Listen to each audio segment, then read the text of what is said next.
श्री स्वामी समर्थ सेवा केंद्राचे उपक्रम निश्चितच कौतुकास्पद. सचिन कांडगे पाटील.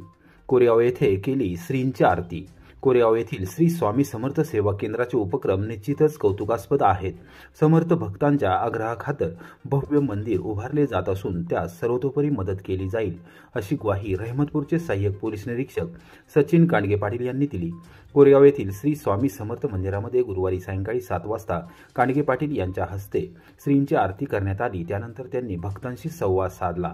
सेवा केंद्राचे प्रमुख विश्वास कुंभार सेवेकरी सुरेश शिंदे यांच्या हस्ते कांडगे पाटील यांचा सत्कार करण्यात आला. यावेळी समर्थ भक्त शहा परिवाराच्या वतीने कांडगे पाटील यांना स्वामी समर्थांची मूर्ती प्रदान करण्यात आली. स्वामी समर्थ भक्त या नात्याने आज कोरेगाव येथे श्री स्वामी समर्थ मंदिरामध्ये दर्शनाचा लाभ मिळाला. अत्यंत प्रसन्न वाटले. समर्थ भक्त हे प्रामाणिकपणे श्री स्वामी समर्थांची सेवा करत आहेत. कोरेगावातील सेवा केंद्रांमार्फत चांगले उपक्रम राबवले जात आहेत. याबद्दल निश्चितच आनंद आहे असेही त्यांनी स्पष्ट केले. इंडियन मेडिकल असोसिएशनच्या एक दिवसीय संपाला कोरेगाव शहर आणि तालुक्यात 100% प्रतिसाद. राज्य शासनाच्या भूमिकेविरोधात आंदोलन. महाराष्ट्रातील डॉक्टरांनी गुरुवारी 24 तासांसाठी राज्यव्यापी संप पुकारला आहे. इंडियन मेडिकल असोसिएशनने होमिओपॅथी डॉक्टरांच्या महाराष्ट्र मेडिकल काउन्सिलमधील नोंदणीला विरोध करत हा संप पुकारला असून त्यास कोरेगाव शहर आणि तालुक्यात 100% प्रतिसाद मिळाला. असोसिएशनच्या शाखेच्या अध्यक्षा डॉक्टर संगीता सावंत आणि सचिव डॉक्टर शीतल गोसावी यांनी गुरुवारी सायंकाळी 6:30 वाजता याबाबत माहिती दिली. आज संपूर्ण महाराष्ट्रात डॉक्टरांनी राज्यव्यापी संप पुकारला आहे.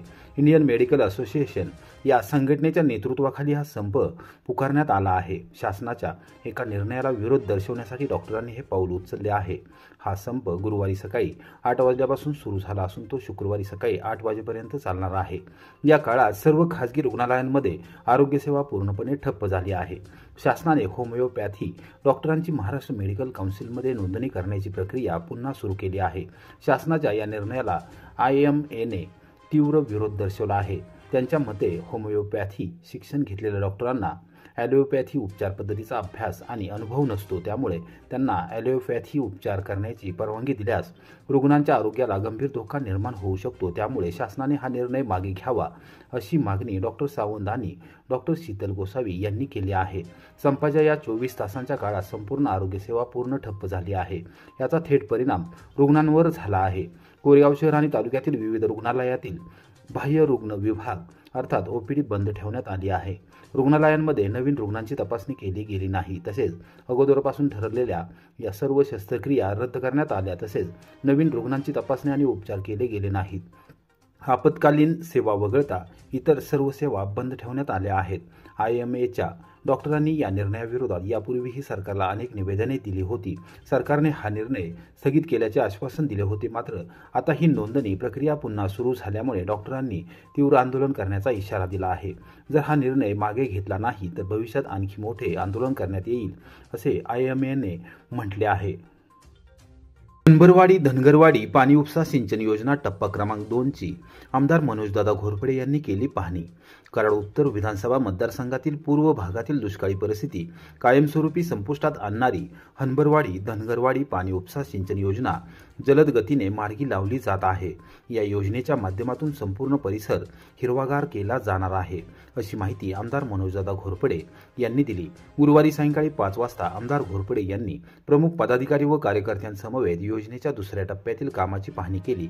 जलसंपदा विभागाच्या वतीने त्यांना याबाबत सविस्तर माहिती देण्यात आली. यावेळी त्यांनी ग्रामस्थांनी शेतकऱ्यांशी संवाद साधत कोणत्याही परिस्थितीमध्ये ही योजना लवकरात लवकर पूर्ण केली जाणार असून शेतकऱ्यांच्या शिवारात पाणी खळखळणार असल्याचे सांगितले. मुख्यमंत्री देवेंद्र फडणवीस, जलसंपदा मंत्री राधाकृष्ण विखे पाटील यांच्या माध्यमातून या योजनेला गती मिळाली आहे. लवकरच या योजनेचे काम पूर्णत्वाकडे जाणार असून कराड उत्तर विधानसभा मतदारसंघाच्या पूर्व भागाला लागलेला दुष्काळ प्रवण क्षेत्राचा शिक्का कायमस्वरूपी पुसणार असल्याचा शब्द त्यांनी यावेळी दिला. सातारा जिल्ह्यात पर्यटनाला चालना देण्यासाठी महाबळेश्वर आणि कोयना नगरमध्ये जॉय मिनी ट्रेन सुरू करणार. मंत्री शंभूराज देसाई यांचा महत्त्वपूर्ण निर्णय. राज्यातील महत्त्वाच्या पर्यटन स्थळांमध्ये पर्यटन उपक्रमांना चालना देण्यासाठी महायुती सरकार प्रयत्नशील आहे. त्याचाच भाग म्हणून सातारा जिल्ह्यात महाबळेश्वर, तापोळा आणि कोयनानगर, नेहरूनगर या 2 ठिकाणी जॉय मिनी ट्रेन सुरू केली जाणार आहे. त्यासाठी परिपूर्ण प्रस्ताव तयार करण्याचे निर्देश पर्यटन मंत्री तथा सातारा जिल्ह्याचे पालकमंत्री शंभूराज देसाई यांनी दिल्या आहेत। त्यांच्या या निर्णयानंतर जिल्हा प्रशासनाने तातडीने कामाला सुरुवात केली आहे। जिल्हाधिकारी कार्यालयातून गुरुवारी दुपारी 4 वाजता मिळालेल्या माहितीनुसार मुंबई येथील मेघदूत या शासकीय निवासस्थानी बुधवारी रात्री मंत्री देसाई यांनी प्रमुख वरिष्ठ अधिकाऱ्यांची बैठक घेतली। त्यामध्ये त्यांनी याबाबतचे निर्देश दिले होते। बैठकीस पर्यटन विभागाचे प्रधान सचिव डॉक्टर अतुल पाटणे, संचालक डॉक्टर BN पाटील आणि महाराष्ट्र पर्यटन विकास महामंडळाचे व्यवस्थापकीय संचालक निलेश गटणे यावेळी उपस्थित होते। देशातील महत्त्वाच्या ठिकाणी पर्यटकांना आकर्षित करणाऱ्या आणि पर्यटन स्थळांचे कमी वेळेत भ्रमण करून देणाऱ्या जॉय मिनी ट्रेन अत्यंत लोकप्रिय ठरत आहेत। त्याच धर्तीवर महाराष्ट्रातील महत्त्वाच्या पर्यटन स्थळांवर या उपक्रमाची सुरुवात करण्यात यावी असे त्यांनी स्पष्ट केले। राज्यात माथेरानच्या धर्तीवर हा उपक्रम सुरू करण्यासाठी सर्व स्थानिक परवानग्या घेणे, तांत्रिक बाबी तपासणे आणि या उपक्रमातून आर्थिक नफा तपासणे आवश्यक आहे। कमी खर्चात आणि अत्यंत आकर्षक पद्धतीने हा उपक्रम कसा सुरू करता येईल याची खात्री पर्यटन विभागाने करून द्यावी असे त्यांनी सूचित केले। मंत्री देसाई हे सातारा जिल्ह्याचे पालकमंत्री त्यांनी घेतलेल्या निर्णयाची अंमलबजावणी करण्याच्या दृष्टीने जिल्हाधिकारी कार्यालयातील गुरुवारी सूत्रे हलवण्यात आली। या संदर्भात जिल्हा प्रशासनातील अधिकाऱ्यांनी तातडीने पाटण तालुक्यात आणि महाबळेश्वर तालुक्यात संपर्क साधून माहिती घेतली, तसेच याबाबत पुढील धोरण ठरवण्यासाठी पावले उचलण्यास सुरुवात केली आहे। साखरवाडी बनावट लॅब रिपोर्ट प्रकरणात आणखी एकास अटक, 2 संशयित अद्याप फरार। साखरवाडी तालुका फलटण येथे बनावट लॅब रिपोर्ट तयार करून त्यावर खामगाव बुलढाणा येथील वैद्यकीय तज्ज्ञ डॉक्टर ब्रह्मानंद टाले यांच्या नावाचा व सहीचा दुरुपयोग केल्याच्या धक्कादायक प्रकरणाचा तपास फलटण ग्रामीण पोलिसांकडून सुरू असून आणखी एका संशयिताचा शोध लागला आहे। शंकर ज्ञानदेव खलसे राहणार इंदापूर याला अटक करण्यात आली आहे। या प्रकरणातील संशयित डॉक्टर BJ राऊत व प्रतिभा साळुंखे हे मात्र अद्याप पोलिसांच्या हाती लागले नाहीत। याबाबत फलटण ग्रामीण पोलीस ठाण्यातून गुरुवारी सकाळी 11:30 वाजता मिळालेल्या माहितीनुसार धन्वंतरी लॅब चालक विशाल नाळे याला दिनांक 12 सप्टेंबर रोजी अटक करण्यात आली होती। त्यानंतर दिनांक 16 रोजी पोलिसांनी शंकर ज्ञानदेव खलसे राहणार इंदापूर तालुका इंदापूर यालाही अटक करण्यात आली असून न्यायालयाने त्याला 2 दिवसांची पोलीस कोठडी देण्यात आली आहे। याशिवाय या प्रकरणात साखरवाडी येथील डॉक्टर BJ राऊत व प्रतिभा साळुंखे यांच्यावर गुन्हा दाखल करण्यात आला आहे। तपासादरम्यान पोलिसांना नवीन संशयितांचा शोध लागला असून त्यांच्या विरुद्ध पुरावे गोळा करण्याचे काम सुरू आहे। तक्रारदार डॉक्टर टाले यांनी पोलिसांना दिलेल्या माहितीनुसार ते 2005 पासून खामगाव येथील धन्वंतरी पॅथॉलॉजी लॅब मध्ये अधिकृत चाचण्या करून अहवाल देत आहेत। इन्शुरन्स कंपनीच्या प्रतिनिधींनी त्यांना काही संशयास्पद लॅब रिपोर्ट दाखवले। तपासल्यावर हे लक्षात आले की त्या रिपोर्टवर असे नाव व खोटी सही छापलेली होती।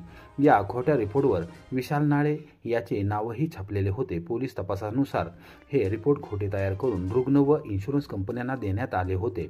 त्यामुळे इन्शुरन्स कंपनीची मोठ्या प्रमाणात फसवणूक झाल्याचे स्पष्ट झाले आहे। फलटण ग्रामीण पोलिसांनी नाळे व खडसे यांना अटक केली असून इतर दोघांचा तपास सुरू असून लवकरच या दोघांनाही अटक करू असे पोलीस उपनिरीक्षक दीपक पवार यांनी सांगितले।